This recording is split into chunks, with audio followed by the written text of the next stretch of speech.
بسم اللہ الرحمن الرحیم وَإِن كَانَ آخر الاسم الفا، یہاں سے مصنف رحمۃ اللہ علیہ مضاف سے متعلق دوسرا قاعدہ بیان فرما رہے ہیں۔ مصنف رحمۃ اللہ علیہ فرماتے ہیں کہ اگر اس میں مضاف کے آخر میں الف ہو، چاہے وہ تثنیہ کا الف ہو یا الف مقصورہ ہو یا کوئی بھی الف ہو، بہرحال الف ہو، چاہے تثنیہ کا الف ہو یا پھر الف مقصورہ ہو، تو اس کو جب یا متکلم کی طرف مضاف کیا جائے گا تو اس میں پھر دو قول ہیں، ایک جمہور نحویین کا ہے اور ایک امام حذیل کا ہے۔ جمہور نحویین کہتے ہیں کہ الف کو اپنے حال پر برقرار رکھ کر یا پر فتح پڑھیں گے، الف کو بھی پڑھیں گے اور اس کے بعد جو یا آئے گی اس کو بھی پڑھیں گے اور اس کے اوپر فتح پڑھیں گے، کیونکہ یا کو ساکن رکھیں تو الف اور یا کے درمیان التقاء ساکنین ہو جائے گا اور الف گر جائے گا، جو کہ صحیح نہیں ہے۔ جیسے عصایا اور رحایا، یہ دو مثالیں دی ہیں، عصایا اور رحایا۔ اب عصایا کے اندر آپ دیکھو، اصل میں تھا عصا اور یا، عصا اور یا۔ اب جمہور نحویین کہتے ہیں کہ عصا کے آخر میں جو الف ہے اس کو بھی برقرار رکھیں گے اور جو یا ہے اس کے اوپر ہم فتح پڑھیں گے، کیونکہ فتح اخف الحرکات ہے، خفیف حرکت ہے، تو فتح کی حرکت ہم یا کو دے دیں گے۔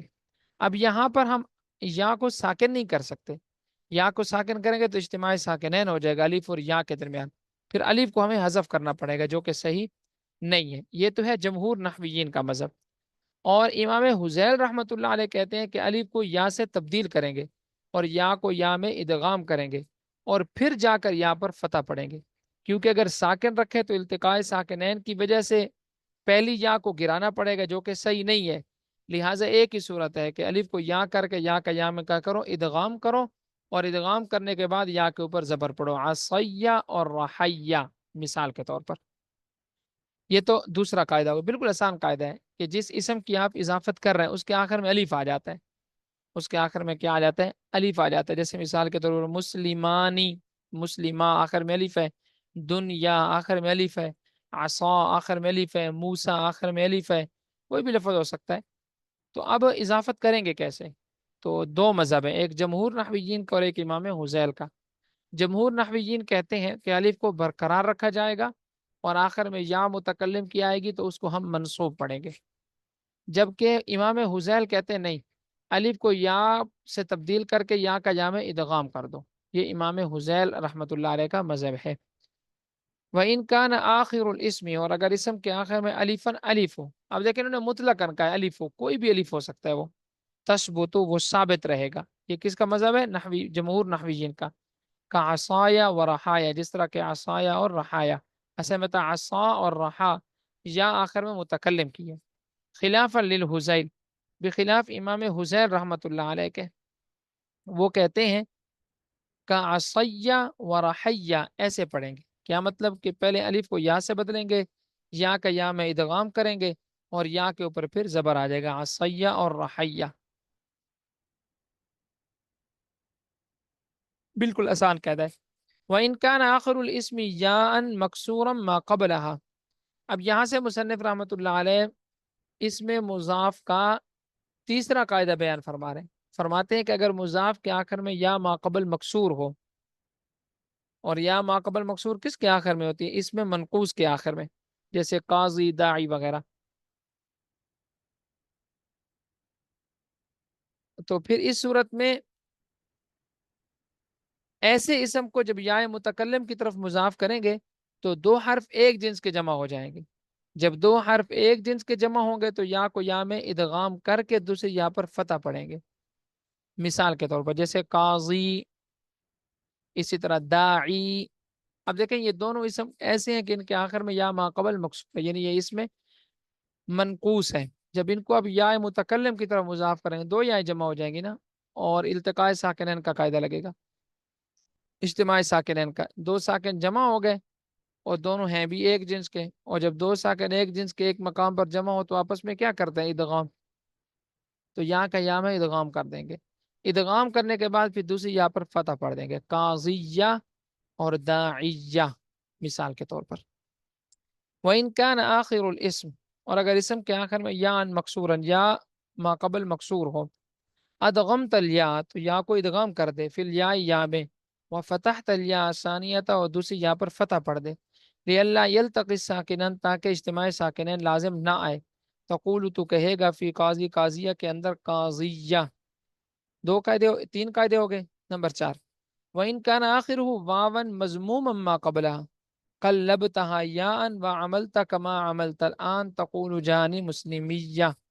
وَإِنْ كَانَ، یہاں سے چوتھا قاعدہ بیان فرما رہے ہیں، فرماتے ہیں کہ جس اسم کو آپ مضاف کر رہے ہیں اگر وہ جمع مذکر سالم کا صیغہ ہو، جیسے مسلمون، مؤمنون، ناصرون، ضاربون، جمع مذکر سالم کا صیغہ ہو، تو پھر اس صورت میں، اور اس کو آپ مضاف کس کی طرف کر رہے ہیں؟ یا متکلم کی طرف، تو پہلے آپ جمع مذکر کے آخر میں جو نون ہے وہ حذف کریں گے، پھر واؤ کو یا سے بدل کر یا کا یا میں ادغام کر دیں گے، سیدن والا قاعدہ لگ جائے گا نا، اور ادغام کرنے کے بعد یا کی مناسبت سے ما قبل ضمہ کو کسرہ سے بدل دیں گے، جیسے مثال کے طور پر اصل میں لفظ مسلمون، اب آپ اس کی اضافت کرتے ہیں یا کی طرف، تو نون تو جمع کا وہ تو گر ہی جائے گا، یہ پیچھے بھی ہم پڑھ چکے ہیں کہ جب آپ اضافت کرتے ہیں تو تنوین اور تنوین کے قائم مقام یعنی نون تثنیہ اور نون جمع وہ گر جاتے ہیں، تو مسلمون یا سے ہو جائے گا مسلمو یا، اب واؤ اور یا ایک کلمے میں جمع ہو رہے ہیں،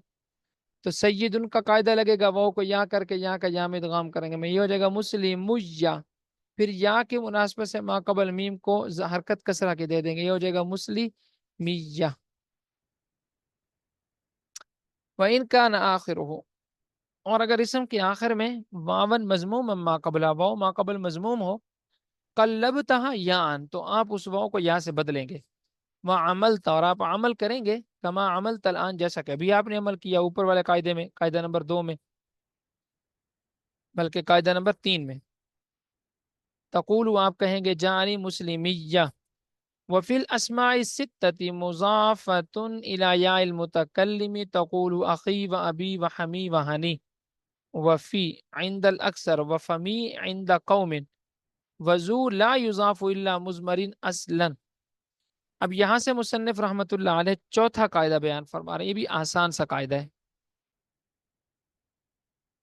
بلکہ پانچواں قاعدہ ہے، چوتھا نہیں، پانچواں قاعدہ یہ ہے کہ اگر اسماء ستہ مکبرہ، یا پڑھ چکے ہیں کون سے اسماء ستہ مکبرہ ہوتے ہیں، ابن، اخن، ہمن، ہنن، فمن اور ذو مالن، یہ 6 اسماء ستہ مکبرہ ہیں، اگر اسماء ستہ مکبرہ مضاف ہوں یا متکلم کی طرف، تو ان میں سے پہلے جو 4 ہیں، ابن، اخن، ہمن اور ہنن، ان کو بالاتفاق ابی، اخی، ہنی، ہمی پڑھیں گے، یعنی یا کی تخفیف کے ساتھ پڑھیں گے، یا کی حرکت ہم کوئی بھی نہیں دیں گے، ان کے آخر میں جو واو تھی وہ مضاف ہونے کی وجہ سے کیا ہو جائے گی؟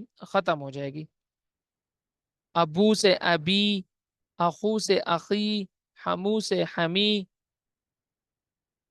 یہ ساری جو آخر میں واو ہے وہ پھر پڑھی نہیں جائے گی، اصل میں ابو ہے نا لفظ، وہ ختم ہو جائے گا، اسی طرح اخو ہے لفظ، وہ کیا ہو جائے گا؟ ختم ہو جائے گا، لیکن اس میں جو ایک لفظ ہے فامن، اس کو پڑھنے کے 2 طریقے ہیں، بعض کہتے ہیں کہ اس کو پڑھو فی یا، فامن کو کیا پڑھو؟ فی یا، میم اس کا ختم ہو جائے گا، اور بعض کہتے ہیں کہ اس کو پڑھو فمی، یعنی میم کے ساتھ پڑھو، اور جو زو ہے اس کے بارے میں ضابطہ اور قاعدہ یہ ہے کہ یہ ہمیشہ مضاف ہوتا ہی اس میں ظاہر کی طرف ہے، اس میں ضمیر کی طرف یہ مضاف ہوتا ہی نہیں ہے، لہٰذا یہ یا متکلم کی طرف مضاف نہیں ہو سکے گا، بالکل آسان سا قاعدہ ہے کہ اسماء ستہ مکبرہ جو 6 اسماء ہیں، ان 6 اسماء میں سے جو پہلے 4 ہیں، ابن، اخن، ہمن اور ہنن، فمن کو چھوڑ کر اور زو کو چھوڑ کر، یہ جو پہلے 4 ہیں ان کو جب بھی آپ یا متکلم کی طرف مضاف کریں گے تو یا متکلم جو ہوگی وہ ساکن ہوگی، اس کو تخفیف کے ساتھ پڑھیں گے، مطلب اس کو ساکن پڑھیں گے، حرکت کوئی بھی نہیں دیں گے،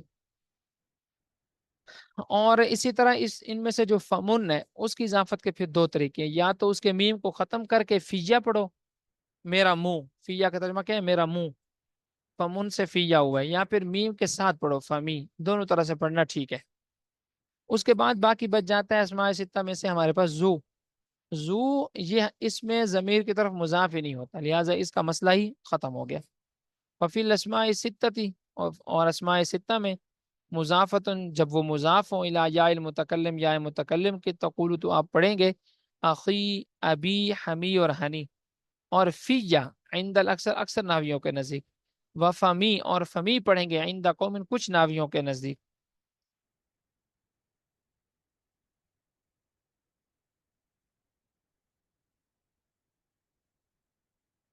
نیچے حاشیے میں لکھا ہوا بھی ہے کہ کچھ ناویوں سے مراد امام مبرد ہے، امام مبرد بڑے نحوی ہیں۔ اور ذو لا یضاف الی مضمر اصلا، وہ تو کبھی ضمیر کی طرف مضاف ہی نہیں ہوتا۔ وقول القائل انما يعرف ذا الفضل من الناس ذووه، انما يعرف ذو الفضل من الناس ذووه شاذ۔ اب یہ ایک اعتراض کا جواب ہے۔ اعتراض یہ ہے کہ آپ کہتے ہیں کہ ذو ہمیشہ اس میں ظاہر کی طرف مضاف ہوتا ہے، یہ آپ کو کس نے کہہ دیا؟ ہم آپ کو عربی زبان کے ایک شعر سے تعارف کرواتے ہیں، ایک شعر ہے ہمارے پاس، اس میں ذو کا لفظ ضمیر کی طرف مضاف ہے، اور وہ شعر بھی بالکل ٹھیک ہے۔ اور عربی زبان کے قواعد کا پتہ کس سے چلتا ہے؟ اشعار سے۔ تو جب شعر کے اندر ہی ذو کا لفظ ضمیر کی طرف مضاف ہو رہا ہے، تو آپ کا یہ کہنا ہے کہ وہ ضمیر کی طرف مضاف ہی نہیں ہوتا، یہ بات ہی غلط ثابت ہو جائے گی۔ وہ شعر کیا ہے؟ وہ شعر یہ ہے انما یعرف ذا الفضل من الناس ذووہ، بے شک فضیلت والے لوگوں کو فضیلت والے لوگ ہی جانتے ہیں۔ اس میں دیکھیں یہ ذو جو ہے یہ مضاف ہو رہا ہے ہو ضمیر کی طرف، ذووہ، اس میں ذو کس کی طرف مضاف ہو رہا ہے؟ ہو ضمیر کی طرف، جبکہ آپ نے بھی کیا کہا تھا کہ ذو جو ہے اس میں ظاہر کی طرف مضاف ہوتا ہے، اس میں ضمیر کی طرف مضاف نہیں ہوتا۔ تو اس کا نحویوں کے پاس ایک آسان سا جواب ہے۔ جب گرامر والوں کو کسی چیز کا جواب نہ آ رہا ہو نا، تو جواب پتہ ہے کیا دیتے ہیں؟ وہ دیتے ہیں شاذن، یہ شاذ ہے، مطلب قاعدے سے ہٹا ہوا ہے۔ جب یہ شاذ ہے، قاعدے سے ہٹا ہوا ہے، تو اس سے وہ کہتے ہیں دلیل پکڑنا ہے، ٹھیک نہیں ہے۔ وقول القائل، اور قائل کا یہ قول انما یعرف ذا الفضل من الناس ذووہ شاذ، یہ کیا ہے؟ شاذ ہے۔ وَإِذَا قَطَعْتَ هَذِهِ الْأَسْمَاءَ عَنِ الْإِضَافَةِ قُلْتَ أَخٌ وَأَبٌ وَحَمٌ وَحَنٌ وَفَمٌ۔ یہاں سے مصنف رحمۃ اللہ علیہ بیان فرماتے ہیں کہ اسماء ستہ مکبرہ کو جب آپ بغیر اضافت کے بیان کریں گے تو پھر ان کو ایسے ہی پڑھیں گے، اخن، ابن، حمن، حنن اور فمن۔ اور زو جو ہے وہ اضافت کے بغیر ہوتا ہی نہیں ہے۔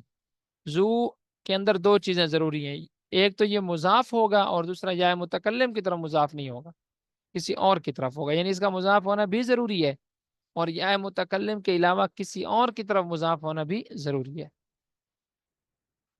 وَإِذَا قَطَعْتَ هَذِهِ الْأَسْمَاءَ، اور جب تو ختم کر دے ان اسماء سے اضافت کو، اور جب تو ختم کر دے ان اسماء کو اضافت سے، قلتا تو کہے گا اخن، ابن، حمن، حنن اور فمن۔ اور زو لا یقطع عن الاضافت البتہ، زو نہیں ختم کیا جا سکتا اضافت سے، البتہ یقینی طور پر۔ هذا كله بتقدير حرف الجر، اما ما يذكر فيها حرف الجر لفظا فسياتيك في القسم الثالث ان شاء اللہ تعالی۔ یہاں سے مصنف رحمۃ اللہ علیہ اب اس بحث کے اختتام کو بیان فرما رہے ہیں۔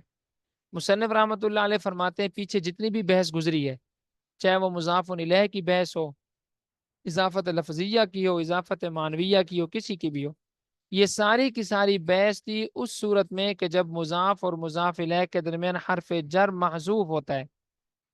رہی وہ صورت کہ جس میں مضاف اور مضاف الیہ کے درمیان حرف جر موجود ہوتا ہے، تو وہ انشاءاللہ قسم ثالث میں بیان کریں گے، جب حروف کی بحث پڑھیں گے وہاں پر آ جائے گا حرف جار کے بارے میں۔